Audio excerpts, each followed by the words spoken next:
السلام علیکم۔ آج ہم ایک ایسے موضوع پر بات کریں گے جو ہر مسلمان کی زندگی سے جڑا ہوا ہے۔ کیا جو پیسہ ہم کما رہے ہیں وہ واقعی حلال ہے؟ یہ سوال بہت اہم ہے، کیونکہ روزی صرف پیٹ بھرنے کا ذریعہ نہیں بلکہ ہماری دعا، ہماری نسل اور ہماری آخرت پر اثر ڈالتی ہے۔ آئیے جانتے ہیں حلال رزق کیا ہوتا ہے اور حرام کمائی سے کیسے بچا جا سکتا ہے۔ حلال رزق کی کیا اہمیت ہے؟ قرآن میں اللہ تعالیٰ فرماتا ہے، اے لوگو، زمین کی حلال اور پاکیزہ چیزیں کھاؤ اور شیطان کے راستے پر نہ چلو۔ نبی کریم صلی اللہ علیہ وسلم نے فرمایا، جو گوشت حرام سے پروان چڑھے وہ جہنم کے زیادہ لائق ہے۔ حلال رزق کے فائدے: دعا قبول ہوتی ہے، گھر میں برکت آتی ہے، اولاد نیک بنتی ہے، دل کو سکون ملتا ہے۔ آج کل کی حرام کمائیاں کیا ہیں؟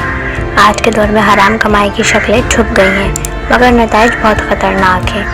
بینکوں سے سود پر قرض لینا دینا، یہ اللہ اور اس کے رسول صلی اللہ علیہ وسلم سے جنگ کے مترادف ہے۔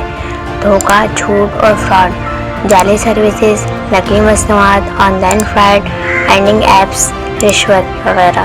نوکری یا کام کے لیے پیسے دینا لینا، نبی صلی اللہ علیہ وسلم نے فرمایا، رشوت لینے اور دینے والے پر لعنت ہے۔ فحاشی اور بے پردگی سے کمائی، نامحرم کو دکھا کر ویوز لینا، گانے، ڈانس، بے حیائی والا کانٹینٹ، ایسا پیسہ حرام ہے، خواہ وہ یوٹیوب سے آئے یا کہیں اور سے۔ نبی پاک صلی اللہ علیہ وسلم نے فرمایا، ایماندار تاجر قیامت کے دن انبیاء، صدیقین اور شہداء کے ساتھ ہوگا۔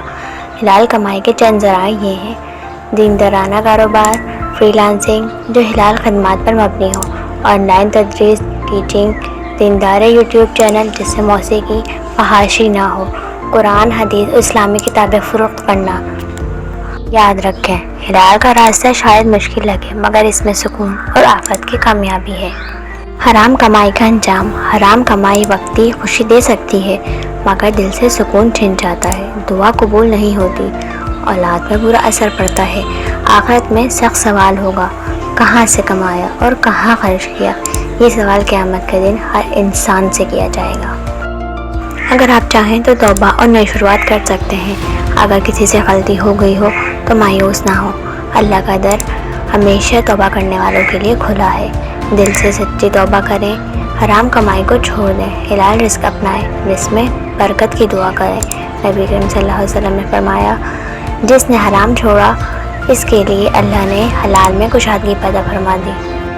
اگر یہ ویڈیو فائدہ مند لگی ہو تو لائک ضرور کریں، کمنٹس میں بتائیں آپ کس ذریعے سے حلال رزق کما رہے ہیں۔ ویڈیو کو اپنے دوست اور گھر والوں سے شیئر کریں۔